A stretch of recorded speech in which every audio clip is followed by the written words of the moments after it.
बहुत बहुत स्वागत है दोस्तों। मैं हूं डॉक्टर ललित आप सबके सामने। उम्मीद करता हूं सब लोग अच्छे होंगे और एकदम मजे में हैं। और आज के सेशन में मैथमेटिक्स पर आज बात करेंगे। वैसे ही हमारे लगातार प्रैक्टिस सेशन जारी है, तो एक और प्रैक्टिस सेशन आपके लिए रोमांचक तरीके से मैं आपके सामने रखूंगा और उम्मीद करता हूं ये आपको बहुत अच्छा समझ में भी आएगा। तो दोस्तों बहुत बहुत स्वागत है आप सभी लोगों का। अगर आपने अभी तक चैनल को सब्सक्राइब नहीं किया है, वीडियो को लाइक नहीं किया है, तो जल्दी से तेजी के साथ वीडियो को कर दें लाइक, वीडियो को सब्सक्राइब और आगे भी शेयर करना ना भूलें। शुरू करते हैं। आज का पहला प्रश्न बहुत ही सिंपल सा आपकी स्क्रीन पर ये रहा। 2.6 मल्टीप्लाई बाई 0.91 का मान है। वैल्यू ऑफ 2.6 मल्टीप्लाई बाई 0.91 क्या होगा इसका मान? देखते हैं। आप जैसा बता दें हम तो उसी को मान मान लेंगे।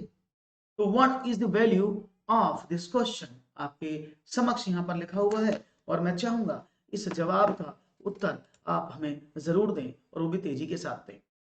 तो काफी अच्छा अनुभव रहेगा मुझे आप लोगों के साथ अगर आप इसका जवाब अच्छे से देंगे। तो चलो देखते हैं जवाब क्या मिल रहा है। जीरो। बहुत ही सिंपल है। देखो आप इस तरह के प्रश्न को अगर देखेंगे, good evening to everyone, good evening अविंदा। देखो अगर इन दोनों की गुणा करते हैं आप क्या देख रहे हैं? अरे सब में सेम ही तो वैल्यू लिखा है। All values are same. सभी वैल्यूज बराबर थे, जैसी तो है, सेम सेम है, कोई प्रॉब्लम नहीं है। तो भाई अंतर किस चीज का है? देखो 2366 लिखा है सर, सिर्फ डेसिमल पॉइंट का।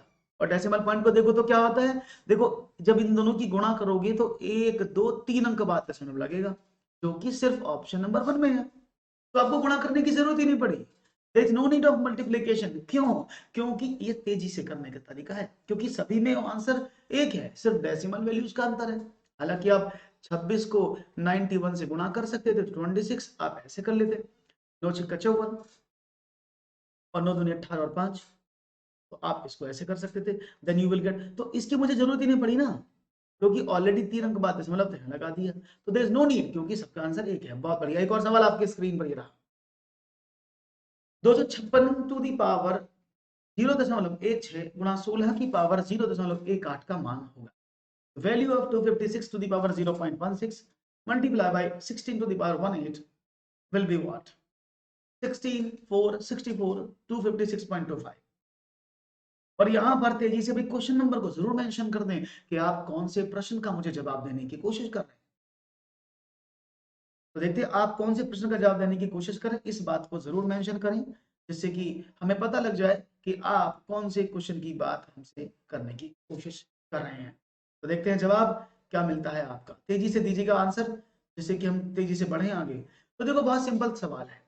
हमें सबने बताया, हमें सबने जाना कि अगर बेस बराबर है तो हमें कोई प्रॉब्लम नहीं होती। अगर बेस इक्वल होता है तो पावर हमारी जुड़ जाती है। आपने कहा ओके। तो अब क्या मैं इसको लिख सकता हूँ 256 को 16 का square to the power 0.16 multiply by 16 to the power 0.18। अब जब पावर की पावर तो मल्टीप्लाई हो जाती है, तो 16 की power 0.32 multiply by 16 to the power 0.18, यानी 16 की पावर 0.32 प्लस 0.18, 16 की पावर 0.5, या लिख दें 16 की पावर 1/2, क्योंकि 0.5 का मतलब कितना है? पावर में 1/2 होना। और पावर 1/2 का मतलब कितना होता है? इसका मतलब वर्गमूल। तो आंसर विल बी 4। क्लियर है? कोई प्रॉब्लम तो नहीं किसी को? तो बेस बराबर करना, अगर आप बेस इक्वल कर लेते हैं you will get the answer easily. बढ़िया जवाब है, बढ़िया तरीके से आपने इसका आंसर को चूज किया, दैट इज 4। एक और सवाल देखते हैं आपकी स्क्रीन पर और क्या मिलता है। तो देखते हैं जवाब आपकी तरफ से क्या मिलता है। Let's see. एक और प्रश्न मैं ले रहा हूं, जिससे कि कोई दिक्कत ना हो और सवाल को और आसानी से। एक और सवाल की बात करते हैं। चलिए देखते हैं भाई साहब आपका नया सवाल। 84 के सभी धनात्मक गुणनखंडों का योग जो 7 के गुणज है निम्न है। The sum of all positive factors of 84 which are multiple of 7 is as 113, 189, 196 और 112। 84 के ऐसे धनात्मक गुणनखंडों का योग जो 7 के मल्टीपल है। ये सवाल एग्जाम में भी आया हुआ है। तो देखते हैं ऐसा जवाब क्या मिलता है कि आप ऐसे देखो।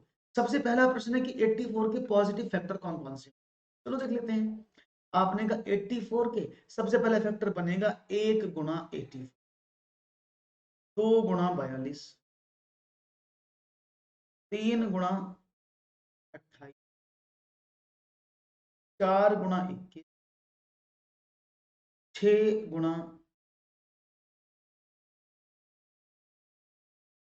और 14, 7 गुणा 12, 8 से कटता नहीं, 9 से कटेगा नहीं, 10 से कटेगा नहीं, 11 से कटेगा। यानी आपने क्या देखा, यहां पर आप सबके सामने ये टोटल फैक्टर है। 84 के ऑल पॉजिटिव फैक्टर कौन से हैं? 1 2 3 4 6 7 12 14 21 28 42 और 84, ये सारे फैक्टर हैं। 12 फैक्टर टोटल 84 के होते हैं। उनमें से 7 के गुणज कौन कौन से जो 7 के मल्टीपल है? आपने बोला सर इसको तो पहचान लेंगे हम। आपने कहा देखो ये 7 का फैक्टर नहीं है, ये भी 7 से नहीं कटता, ये भी 7 से नहीं है, 7 का ये तो ये हो गया, 12 भी नहीं कटता, तो ये वाले बचे 7 14 21 28 42 और 84। यही तो 7 से कटने वाली संख्याएं बची। आपने कहा ओके सबको जोड़ दो, तो आपने कहा 7 प्लस का 14 प्लस का 21 प्लस का 28 प्लस का 42 और प्लस का 84, जोड़ो कितना है? आपने कहा 4 और 2 6 8 14 और एक 15 15 और 4 19 19 और 7 26, हां से लगे 2 10 4 14 2 16 2 18 1 19 196 राइट। क्लियर है? बात समझ में आ गई? तो इन सवालों को बस समझने की कोशिश करो कि टोटल फैक्टर तो पूछे हैं, लेकिन हमें जो निकालना है, हमें सिर्फ ऐसे फैक्टर्स को ढूंढना है जो 7 के मल्टीपल है, और 7 के मल्टीपल है तो 7 सबसे छोटा वाला उसका फैक्टर हो गया। अब 7 के जितने भी मल्टीपल आएंगे you'll get the answer। Right option क्या? 196। सबको समझ में आया है? तो भाई लाइक वाइक करते रहा करो, जल्दी से लाइक वाइक करने में कंजूसी ना किया करो, लाइक वाइक मारो और सब्सक्राइब और शेयर करते रहो। एक और सवाल की तरफ बढ़ते। यदि 1.2x is equal to 0.3y, तो y minus x upon y plus x का मान क्या? If 1.2x is equal to 0.3y, then the value of y minus x upon y plus x is what? 0.5, 0.9, 0.3 और 0.6। प्रश्न number 4 आपके screen,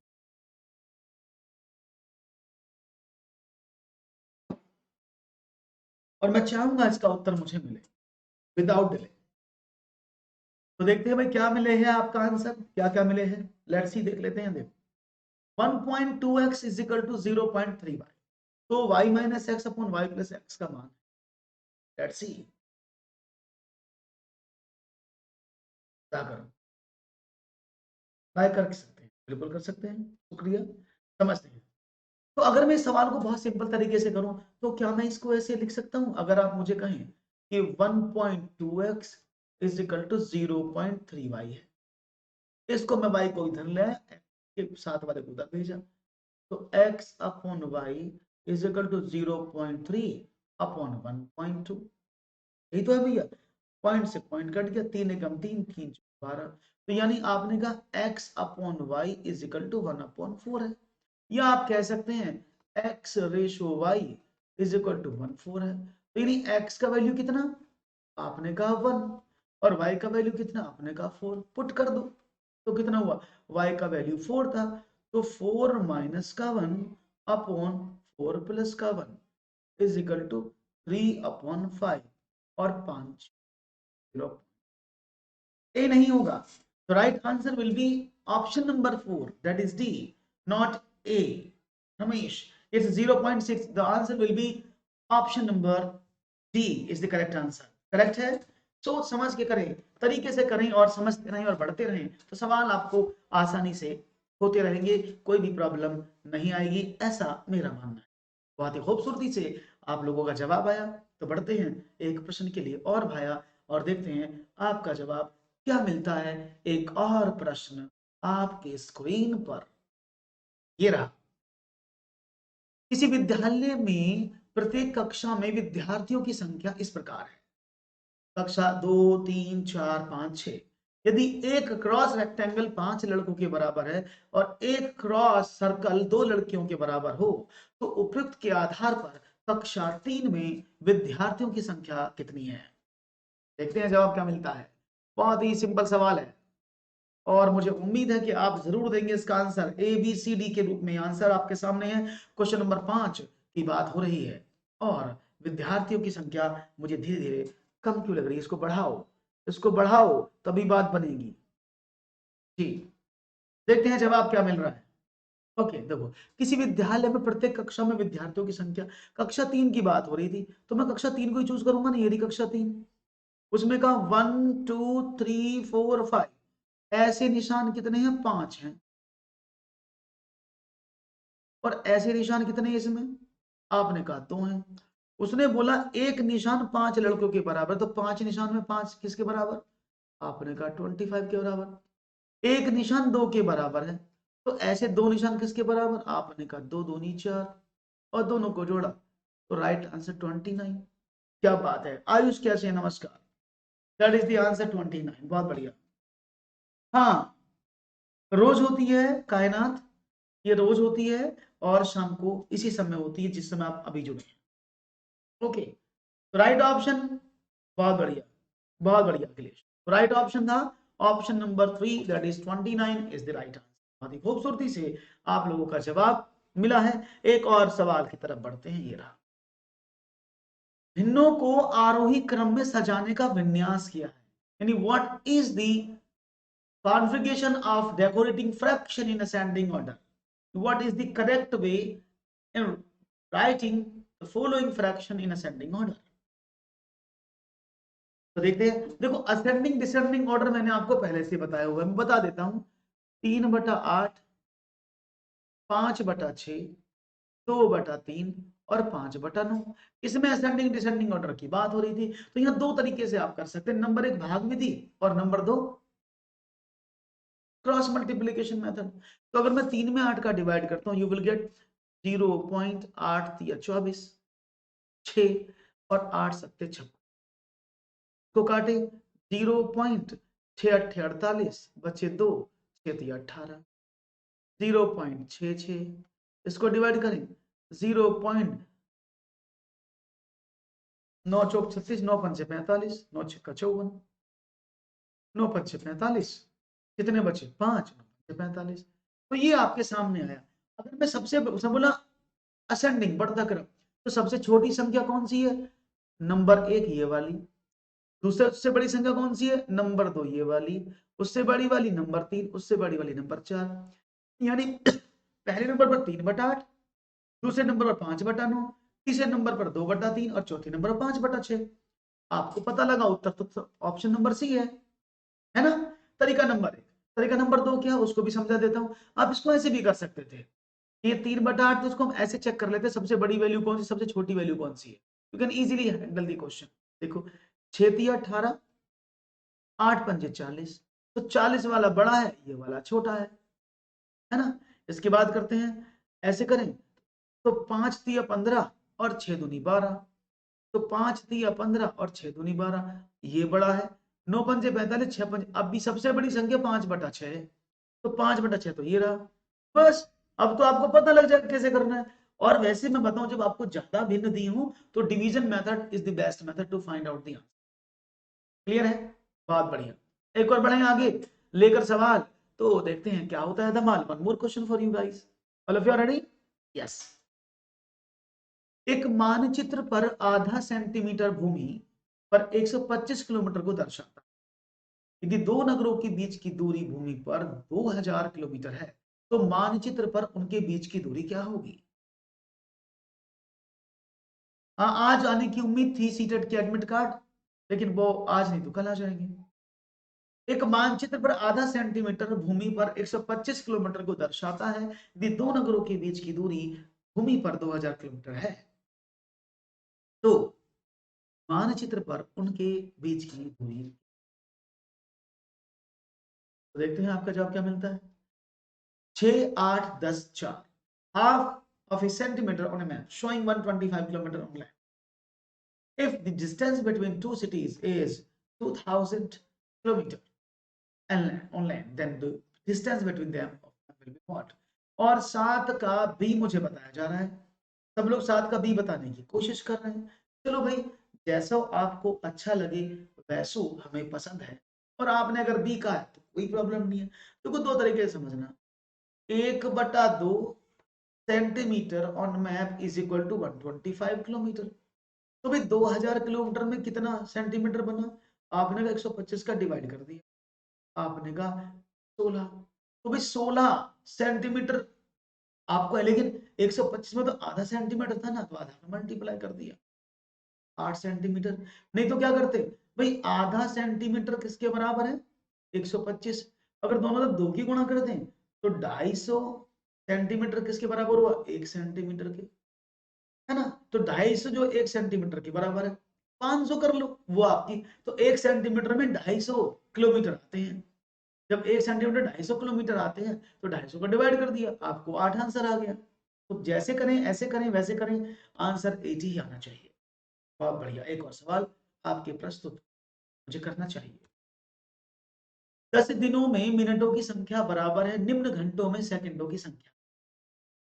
The number of minutes in 10 days is equal to the following numbers of seconds in hours. 4 hours, 2 hours, 3 hours या 5 hours। 4 घंटे, 2 घंटे, 3 घंटे या 5 घंटे। सवाल बड़ा छोटा सा है, उत्तर बड़ा अच्छा सा आना चाहिए। 10 दिनों में मिनटों की संख्या बराबर है, किसके बराबर है 10 दिनों में मिनटों की संख्या, घंटों की सेकंडों की संख्या। तो ऐसे सवालों को करते समय आप बहुत सारी चीजों को याद रखें, क्या करें क्या ना करें कैसे, लेकिन इसका हम हल बताएंगे। उसने बोला 10 दिनों में, तो 10 दिन में मिनट पूछ रहा है, तो एक दिन में 24 घंटे और एक घंटे में 60 मिनट। हाँ वही बता रहा हूं, देखो समझना कायनात, एक 10 दिन में मिनट पूछी उसने, तो 10 दिन, एक दिन में 24 घंटे और एक घंटे में 60 मिनट, तो ये 10 दिन में मिनटों की संख्या आ गई। अब मैं इसमें डिवाइड नहीं करूंगा, वो बिना मल्टीप्लाई करूंगा, सिर्फ इतना छोड़ दिया। किसके बराबर पूछा है, घंटों में सेकंडों की, तो एक घंटे में 60 मिनट होते हैं और एक मिनट में 60 सेकंड होते हैं। अब आप घंटे निकाल लो, तो 60 से 60 कट गया, इस 60 से ये 6 का बार कट गया, और 6 चौक 24, तो 4 घंटे के बराबर। राइट ऑप्शन, ऑप्शन आसान है, कोई मुश्किल तो मुझे लग नहीं रहा कि आपको कोई मुश्किल हो रही होगी सवालों को करने में, या इस प्रश्न को करने में कोई मुश्किल हो रही हो तो मुझे बता दो। कोई भी मुश्किल नहीं होगी, बहुत इजी एंड कूल है रे, समझ गए होंगे आप, जवाब को कोई भी गड़बड़ी नहीं है। 4, कुछ नहीं किया मैंने। आप इसकी मल्टीप्लाई करेंगे तो आपको ज्यादा टाइम लगेगा, पहले आप घंटे मिनट बदलोगे टाइम लगेगा, फिर आप मिनट को सेकंड में बदलोगे तो टाइम लगेगा, डिवाइड करने में फिर टाइम लगेगा। तो मैं इतना काम क्यों करूं, मैंने सिंपल कैलकुलेशन किया और मैंने किसी को कुछ नहीं मल्टीप्लाई किया। 10 दिन में मिनट पूछी, तो 10 दिन, एक दिन में 24 घंटे, एक घंटे में 60 मिनट, घंटों में सेकंड, एक घंटे में 60 मिनट, एक मिनट में 60 सेकंड, बराबर कर दिया। राइट आंसर ए मिला, बहुत अच्छा। एक और सवाल, एक आदमी, ओ माय गॉड कट गया। मोहन ने एक कार 2,50,000 में खरीदी और 3,48,000 में बेच दी, उसे कार पर कितने प्रतिशत लाभ हुआ, ठीक है ना। मोहन ने एक कार 2,50,000 में खरीदी, ये क्या कहना चाह रहे हैं, नंबर 6 को देखिए, क्वेश्चन नंबर 6 की बात कर रहे हैं। मोहन ने एक कार 2,50,000 में खरीदी और 3,48,000 में बेच दी, उसे कार पर कितने प्रतिशत लाभ हुआ। Mohan bought a car for rupees 2,50,000 and sold it for 3,48,000. What percentage of profit did he make on the car? बड़ा सिंपल सा प्रश्न है यार, इसको तो कर ही दोगे आप। ये प्रश्न नहीं करना चाहिए आप अत्याचार, उत्तर दे दो अच्छा सा जल्दी से बारंबार। मोहन ने कार इतने रुपए में खरीदी और इतने रुपए में बेची, बहुत ही सिंपल तरीका है। यानी कॉस्ट प्राइस कितना है, आपने कहा सर कॉस्ट प्राइस है 2,50,000, ठीक है ना। अगर हम बात करते हैं सेलिंग प्राइस की, तो क्या होगा, आपने कहा 3,48,000, अगर मैं दोनों को घटाऊं तो प्रॉफिट कितना हुआ, तो देखिए भाई 3,68,000 में से घटाया तो 98,000, तो भाई 98,000 का प्रॉफिट आया, है ना, 98,000 का प्रॉफिट आया। अब वो 98,000 का प्रॉफिट आया है कितने पर, आपने कहा 2,50,000 रुपए पर, मल्टीप्लाई बाय से ई तो करोगे, 2 जीरो से 2 जीरो कट गए, 1 जीरो से 2 जीरो कट गए, अब कितना बना 980/25, ये तो आया, डिवाइड कर देते हैं, तो 25 थी 75, बचे कितने, आपने कहा 75 5 80, और 10 15 और 18 बच गए, और 25 निम्मा, और 25 दूनी, ये आना चाहिए 29.2%। क्लियर है, कोई प्रॉब्लम तो नहीं, बहुत बढ़िया, राइट ऑप्शन बिल्कुल सही दिया आपने मनोहर, 39.2% is the right answer, correct answer दिया है आपने, बहुत बढ़िया, वेरी गुड कैफी साहब, बहुत बढ़िया। आगे बढ़े, एक और सवाल की बात नहीं, क्लियर है, क्वेश्चन नंबर 6 में कुछ इशू आ रहा है इस वाले की, ऑप्शन नंबर 6 एकदम सही लिखा है, इसमें कोई भी गड़बड़बाजी नहीं है, ठीक है, ये एकदम सही लिखा है, क्लियर है। एक और सवाल, शुरू में तापमान 18 डिग्री सेंटीग्रेड बढ़ता है, फिर 23 डिग्री घटता है, यदि प्रारंभिक तापमान 27 डिग्री हो तो अंतिम तापमान क्या होगा, देखते हैं जवाब क्या मिलता है, 22 डिग्री, 23 डिग्री, 24 डिग्री, या फिर 25 degree centigrade. Initially the temperature rises to 18 degree centigrade, then decreases to 23 degree centigrade. If the initial temperature is 27 degree centigrade, what will be the final temperature?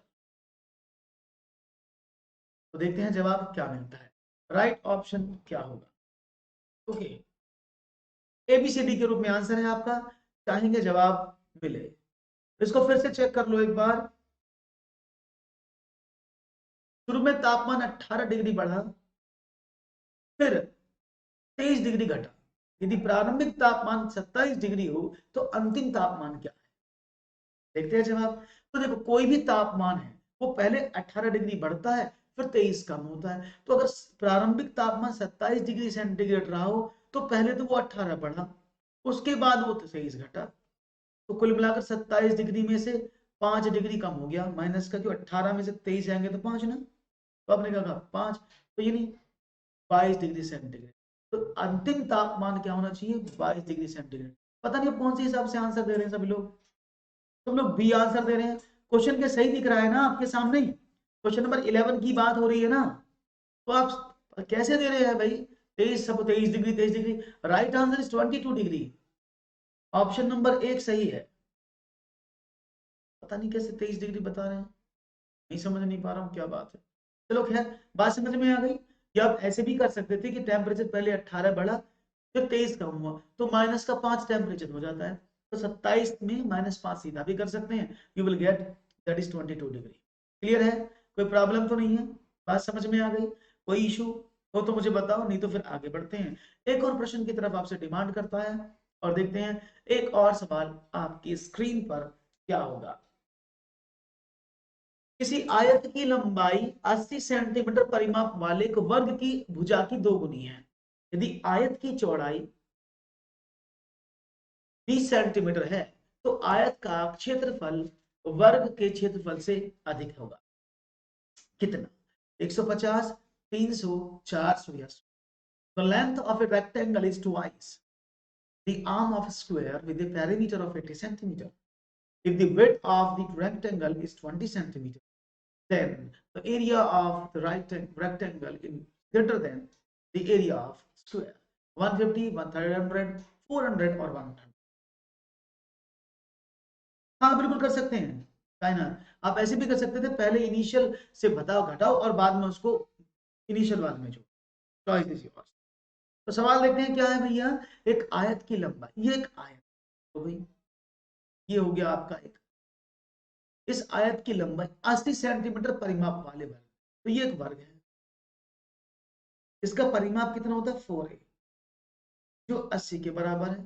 a बराबर कितना हुआ 80 बटा 4 20। तो इसकी जो भुजा की लंबाई है, वर्ग की जो भुजा है वो 20 सेंटीमीटर है। Okay, that is 20 centimetre. आपने कहा ओके, तो उसने क्या बोला, वर्ग की भुजा की दोगुनी है। अब आयत की लंबाई से वर्ग की भुजा की दोगुनी है, तो ये 20 है, तो इसकी लंबाई कितनी होगी 40, क्योंकि दोगुनी है। आयत की चौड़ाई 20 सेंटीमीटर है, तो आयत का क्षेत्रफल वर्ग के क्षेत्रफल से कितना ज्यादा है, तो आयत का क्षेत्रफल क्या निकला, लंबाई गुणा चौड़ाई, दैट इज 40 मल्टीप्लाई बाई 20 बराबर 800। और वर्ग का क्षेत्रफल क्या हुआ, that is a square, that is 20 का स्क्वायर बराबर 400। तो आयत का क्षेत्रफल 800 है और वर्ग का क्षेत्रफल 400 है। उसने बोला कितना अधिक हुआ, आपने बोला आयत का 800 वर्ग का 400, तो कितना अधिक है 400 ही अधिक है। Right option C. क्लियर है जी, कोई प्रॉब्लम तो नहीं किसी को, यस के नो। मुझे तो लगता नहीं कि कोई समस्या इसमें होगी सवाल में, आसान सवाल है, you can do it easy.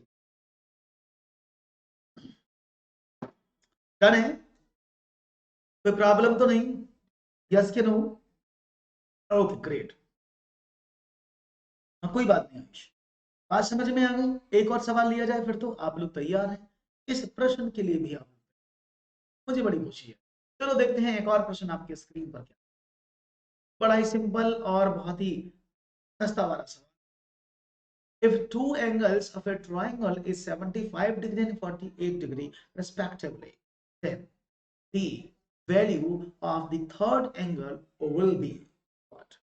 एक त्रिभुज के दो कोण क्रमशः 75 डिग्री तथा 48 डिग्री है, तो तीसरे कोण का मान क्या होगा।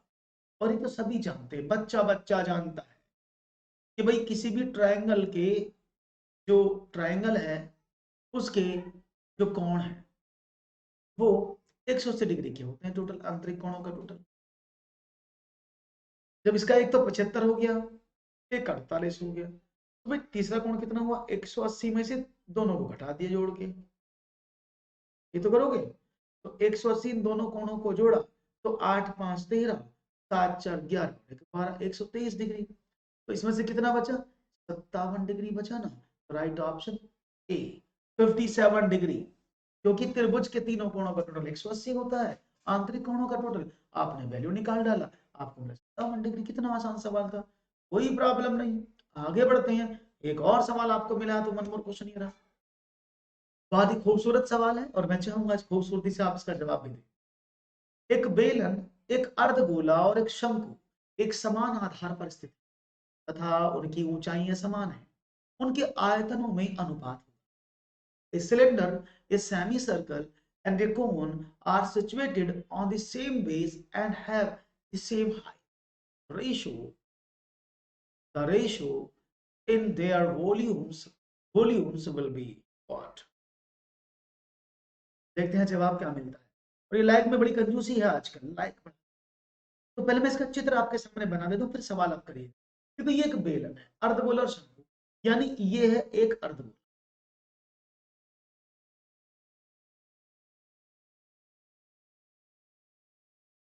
एक अर्धगोला है, ठीक है ना। इसी पर एक बेलन बना है, ये इसका बेलन बन गया, और इसी पर शंकु बना है, ये हो गया शंकु। तो तीन आकृति एक ही शेप पर बनी, तो इन तीनों का वॉल्यूम का अनुपात पूछा था। तो क्या करें, आप जानते हैं बेलन का जो आयतन होता है वो क्या होता है, इस बेलन का वो होता पाई आर स्क्वायर एच, ये तो होता है आधार का क्षेत्रफल गुणा ऊंचाई, कोई प्रॉब्लम नहीं है। अब अर्धगोले का क्या होता है, पूरे गोले का होता है 4/3 पाई आर क्यूब, तो आधे का तो आधा हो गया, तो 2/3 पाई आर क्यूब। अब बात करते हैं तीसरे की, शंकु क्या होता है, किसी भी बेलन का एक तिहाई, यानी 1/3, और बेलन का वॉल्यूम।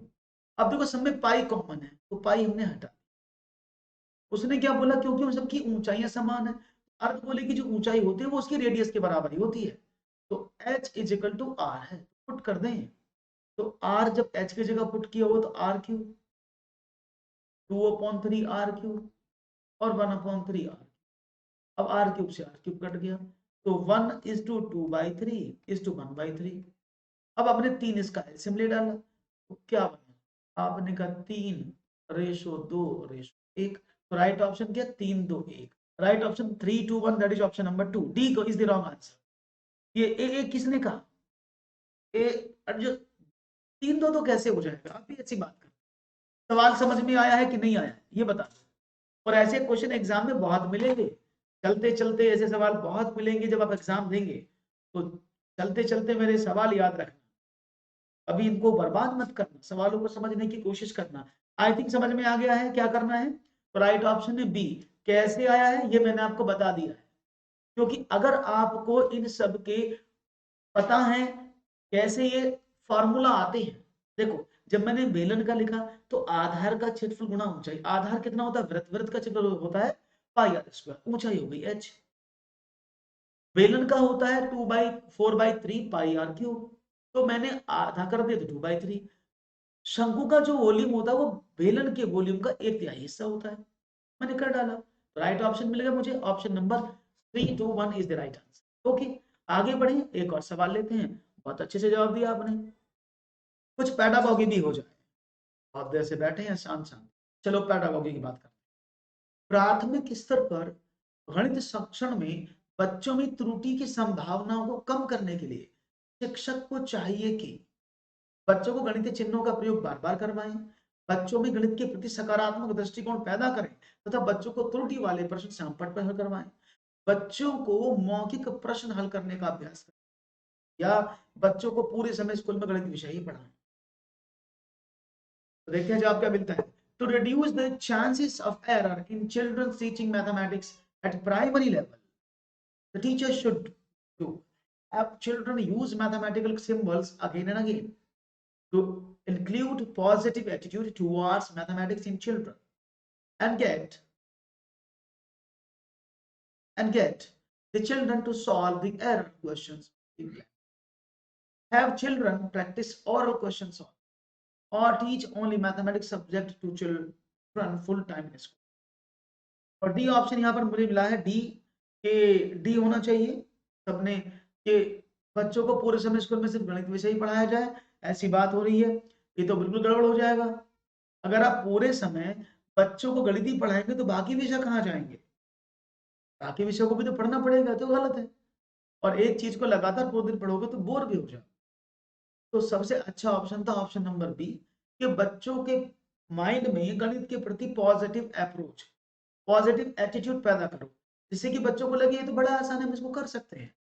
और बच्चों को जो गलती बच्चा करता है, किसी में प्रॉब्लम करता है, तो उस बच्चे को कहाँ बुलाएं, ब्लैक बोर्ड पर बुलाएं, व्हाइट बोर्ड पर बुलाएं, उसको बोलो अपने सवाल को जरा यहाँ हल करो, that is the best way. Okay, right option क्या है, हाँ B is the right answer, कोई बात नहीं, ठीक है ना। और बच्चों को मौखिक, अब देखो बच्चों में त्रुटि कम कराने, मौखिक से कैसे त्रुटि कम होगी, लिखने से ज्यादा जल्दी खत्म होगी ना। एक गणितीय खेल और पहेलियां मदद करते हैं, mathematical games and puzzle helps गणित के प्रति सकारात्मक अभिवृत्ति को विकसित करने में, गणित और प्रतिदिन के विचारों में संबंध स्थापित करने में, गणित को आनंददायक बनाने में, और चौथा यहां से शुरू हुआ है, समस्या समाधान के कौशल को प्रोत्साहित करने में। उपयुक्त में से सही विकल्प का चयन कीजिए।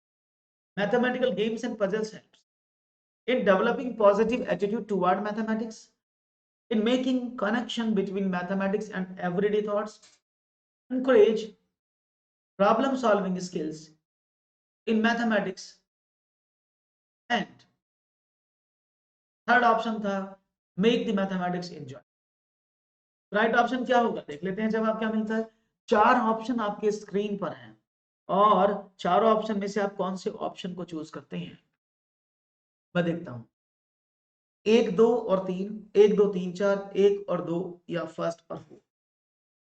क्वेश्चन आपके सामने है, जवाब भी आपके सामने है, बस समझने की जरूरत है कि आप इसमें कौन से ऑप्शन को चूज करेंगे। तो यहाँ पर बहुत सारे बच्चों ने, मेरे साथियों ने ऑप्शन नंबर, ये ऑप्शन नंबर किसी ने 1 चूज किया है, किसी ने 2 चूज किया है, किसी ने 3 और किसी ने 4।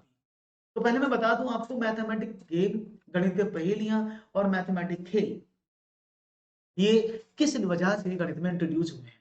अकॉर्डिंग टू एनसी 2005, गणितीय खेल और गणितीय पहेलियों का मकसद का मतलब बच्चों के अंदर पॉजिटिव अप्रोच, गणित के सवालों को करने के लिए प्रेरणा, क्लास को आनंददायक बनाना और प्रतिदिन से संबंधित जोड़कर पढ़ाना के अलावा कुछ नहीं। किसी भी गणितीय खेल या पहेली से आप किसी बच्चे का आकलन नहीं कर सकते, आप बच्चे की आईक्यू लेवल को टेस्ट नहीं कर सकते, आप बच्चे की मूल्यांकन नहीं कर सकते। इनका उद्देश्य इस मतलब नहीं है, सिर्फ इतना है कि बच्चे के अंदर कैसे पॉजिटिव अप्रोच है, बच्चा कैसे आनंददायक पढ़े, उसकी रुचि कैसे क्रिएट हो। क्लियर है? इसलिए इस ऑप्शन के अकॉर्डिंग, इस क्वेश्चन के according all the options are correct. सभी ऑप्शंस करेक्ट है, कोई भी इसमें गलत नहीं है।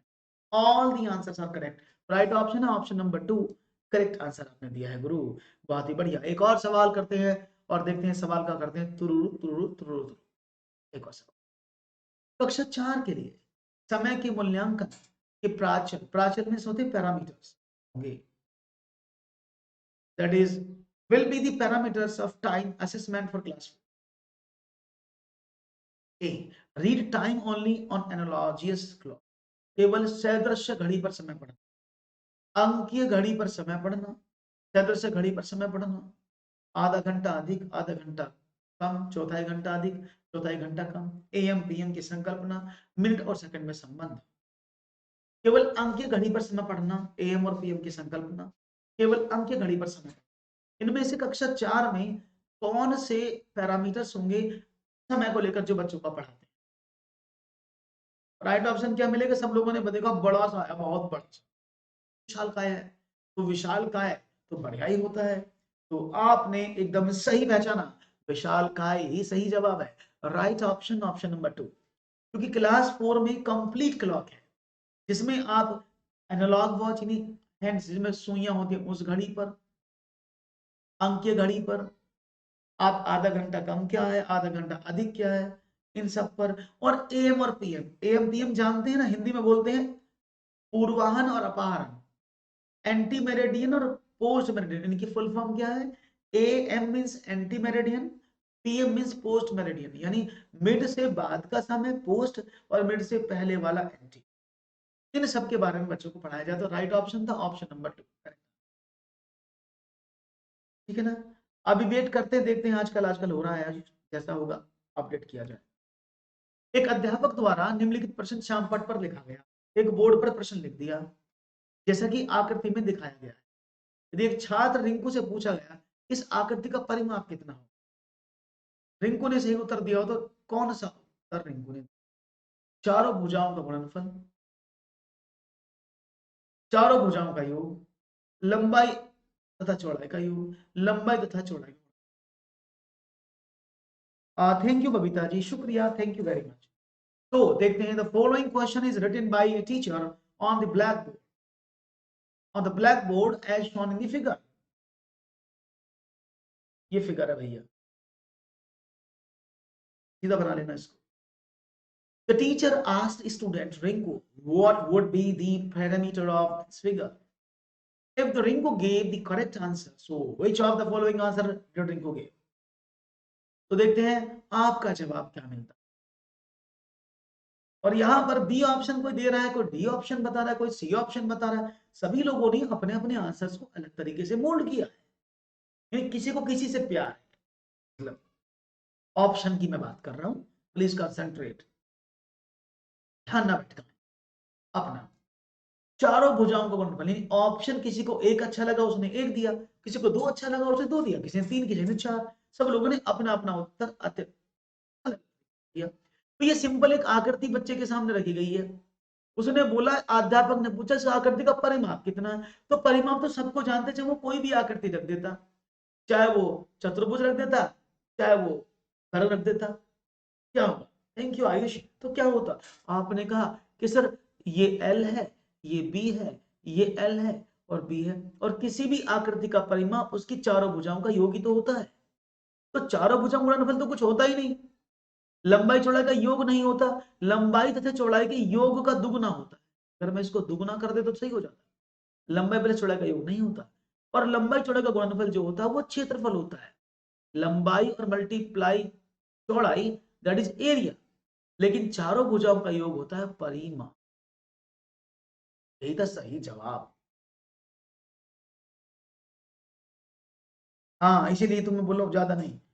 ओके बढ़िया, thank you Manohar, thank you all. तो बढ़ते हैं एक और सवाल की तरफ, देखते हैं अगला वाला सवाल क्या करता है बवाल। देसाई प्राथमिक स्कूल में गणित के शिक्षक हैं। गणित पढ़ाते समय किसी खेत का क्षेत्रफल ज्ञात करने के लिए गणित शिक्षण विधि को समझाते हैं। देसाई के अनुसार वह कौन सी थी?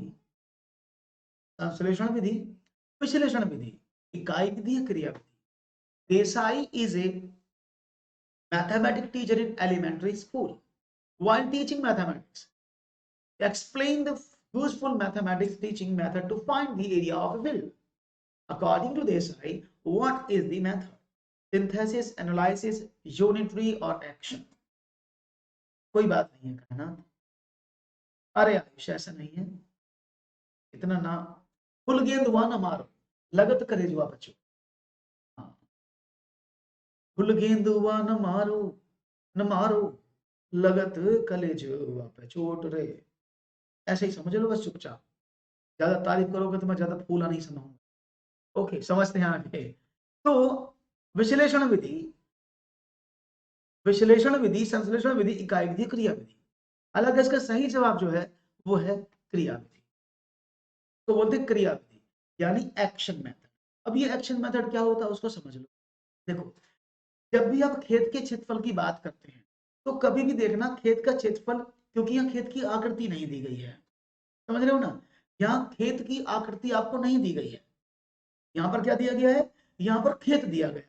और अगर आपने कक्षा 8 में, क्लास 8 में एरिया ऑफ फील्ड, खेतों का क्षेत्रफल पढ़ा है, तो आप एक बार में पहचान लेंगे कि खेत की कोई फिक्स्ड शेप नहीं होती है। हमेशा जो खेत होते हैं वो इस फॉर्मेट में होते हैं, ऐसे। क्योंकि खेत की कोई फिक्स लेंथ और फिक्स नहीं होती है लंबाई, वो टेढ़े मेढ़े होते हैं। तो हम उसमें पार्ट्स में तोड़ते हैं, त्रिभुज का क्षेत्रफल, समलंब चतुर्भुज का क्षेत्रफल, त्रिभुज का क्षेत्रफल, आयत का क्षेत्रफल, इस तरह से निकाल के सबको जोड़ते हैं। तो अगर किसी, हम खेत की बात करते हैं तो खेत is the combination of different different shapes, तो हम क्या बोलते हैं? उसको बोलते हैं क्रिया विधि, action method. We have to take action. यानी ट्राइंगल का क्या होगा, इसका क्या होगा, जब सबको तोड़ के जोड़ेंगे। ओके, तो दैट इज क्रिया विधि। अगर वो ये क्वेश्चन में बोलता कि देसाई एक आयताकार खेत के बारे में बात करते हैं, अगर खेत की शेप दी होती कि आयताकार खेत का क्षेत्रफल निकालने की बात करते हैं, वो वर्गाकार क्षेत्रफल की बात करते हैं, खेत त्रिभुजाकार खेत की बात करते हैं, तो इनमें से कोई सा भी आंसर तब सही नहीं होता, तब उसमें होता निगमन विधि। याद रहेगा, अगर खेत का आकार मेंशन है क्वेश्चन में कि वो आयताकार है, त्रिभुजाकार है, वो गोलाकार है, वृत्ताकार है, वर्गाकार है, तो आप हमेशा निगमन विधि पर फोकस करेंगे। अगर सिर्फ खेत की बात है, क्योंकि खेत जो है वो कोई एक फिक्स्ड फार्मूला नहीं है खेत की विधि क्षेत्रफल को निकालने का, इसलिए हम उसको एक्शन मेथड के अंदर रख सकते हैं, दैट इज क्रिया विधि। क्लियर है बात, समझ में आई? मैंने पूरा आपको एक्सप्लेन कर दिया है कि what is the matter and how you can find out the answer. एक और सवाल फिर आपकी स्क्रीन पर रखते हैं, देखते हैं जवाब क्या मिलता है। हमारी माध्यमिक शिक्षा की भांति हमारे पाठ्यक्रम का भी जीवन से कोई संबंध नहीं है। यह छात्रों को जीवन के लिए तैयार करने में असफल है। यह कक्षा से बाहरी की दुनिया का, जिसमें वो शीघ्र प्रविष्ट होने वाले हैं, उन्हें कोई बोध या अभ्यास नहीं करा पाता। यह कथन किसने कहा? Like our secondary education, our curriculum also had nothing to do with life. It has failed to prepare the students for life. It is not about the world outside the classroom in which they are going to enter soon. It cannot make sense or sense. Who said this statement? और एकदम सही statement है। कोठारी आयोग का है, माध्यमिक शिक्षा आयोग का है, पाठ्यक्रम समिति का है, या उपरोक्त में सभी ने स्टेटमेंट को अग्री किया है? देखते हैं जवाब। Kothari commission, secondary education commission, course committee या करिकुलम कमेटी भी बोल सकते हैं इसको, ऑल ऑफ दी अबव। तो ये ऑप्शन मुझे सबसे पहले मिला राम बने का कि सर सबने इस बात को कहा है। देखिए, समझ लेना, माध्यमिक, ओके वेरी गुड। सभी लोगों ने अपनी अपनी राय दी, तो मैं कुछ आपके बारे में, इसके बारे में थोड़ा सा प्रकाश डालना चाहूंगा। देखिए, कोठारी आयोग का गठन हुआ जो 1964 से 1966 चला।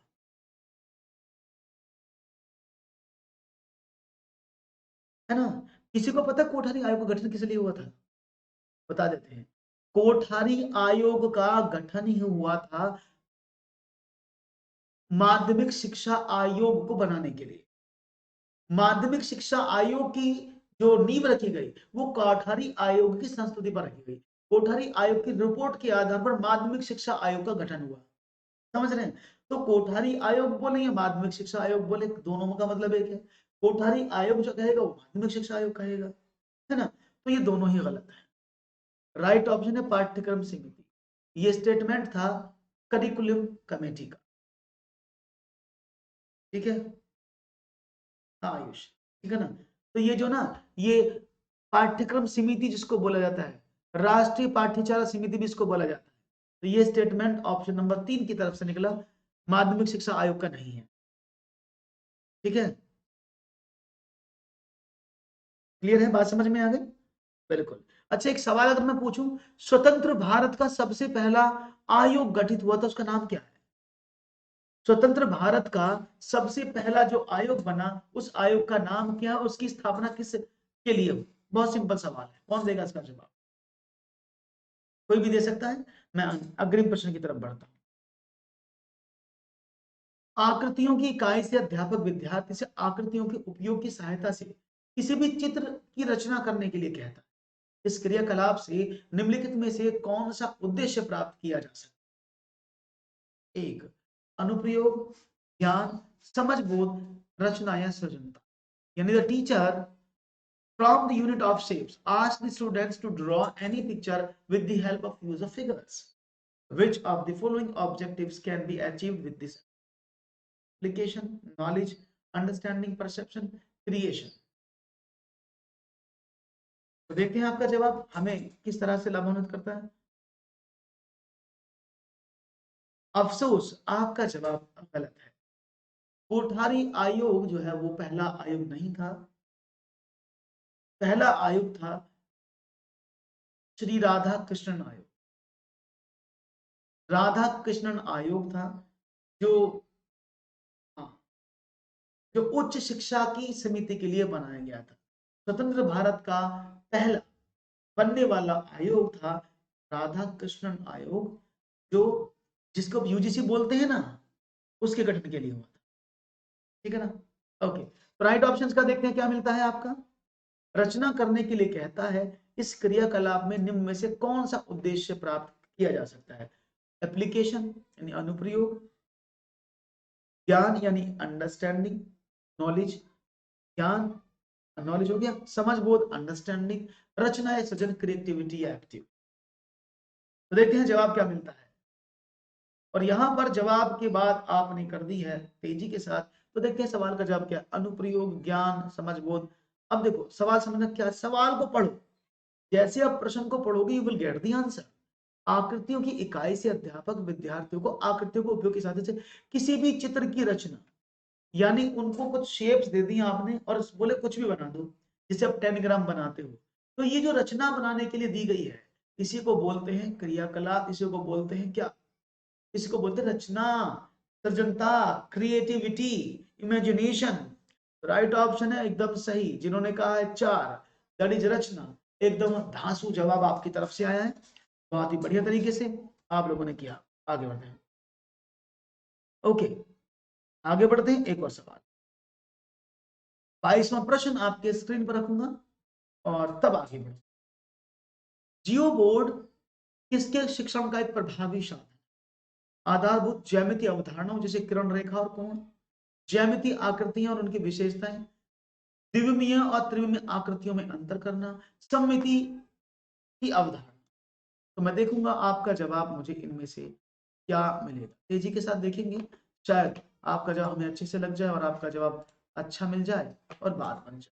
सवाल आपके सामने है, उम्मीद करता हूं कि आपका सवाल मुझे अच्छे से तेजी के साथ मिल जाए, तो मुझे भी अच्छा लगे और आपको भी अच्छा लगे। और सवाल तेजी से आगे बढ़ते हैं और देखते हैं आपका जवाब क्या हमें मिलता है और कैसे आप इसका जवाब दें। लेट्स सी क्या मिलता है आपका जवाब। शायद आप इस जवाब को बहुत अच्छे से पसंद करें और देंगे भी, मुझे ऐसी उम्मीद है। आपके नहीं देंगे जवाब, मुझे मिलेगा भी कि आप अच्छे से जवाब देने की कोशिश पूरी। ओके, तो यहाँ पर जवाब मिलने की उम्मीद जगी है। और 22 का बी ऑप्शन यहाँ पर मिल रहा है, सबसे ज्यादा बी, ज्यामिति आकृति उनकी विशेषताएं। तो देखो पहले जियो बोर्ड देख लो, ये जियो बोर्ड आपके स्क्रीन पर दिख रहा होगा, इसको बोलते हैं जियो बोर्ड। अब ये जियो बोर्ड क्या है? एक लकड़ी का बोर्ड होता है जिसके अंदर ऑल पिन्स इक्वल डिस्टेंस पे लगी होती हैं और रबर बैंड की सहायता से आप इन सब वैल्यूज को कवर करते हैं और रबर बैंड की सहायता से बच्चों को उन आकृतियों के बारे में जानकारी देते हैं। और ये जानकारी देना आकृतियों के बारे में जो होता है, यही तो होता है आपका, इसी को तो बोलते हैं जियो बोर्ड। और यही आपने उत्तर दिया। तो राइट ऑप्शन क्या था कि इसमें हमेशा याद रखिएगा, हमेशा इसमें 2D और 3D आकृतियों के बारे में नहीं बात होती, सिर्फ 2D शेप में ये काम करता है, सममिति की अवधारणा को नहीं बताता है। इसमें किरण रेखा और कोण के बारे में कोई जानकारी नहीं मिलती, इसमें जानकारी मिलती है सिर्फ किसमें मिलती, किसमें? ज्यामिति आकृति उनकी विशेषता। राइट ऑप्शन समझ में आया? बहुत ही अच्छा लगा मुझे। इसी तरह से आप जवाब देते रहिए और बने रहिए हमारे साथ। आप सभी सेशंस में मुझे बड़ा अच्छा लगता है, और सेशन कैसा लग रहा है जरूर बताएं। और नेक्स्ट सेशन में इसी समय फिर मुलाकात करने आए। Don't forget to subscribe our channel, don't forget to like and share the session. Okay. Okay.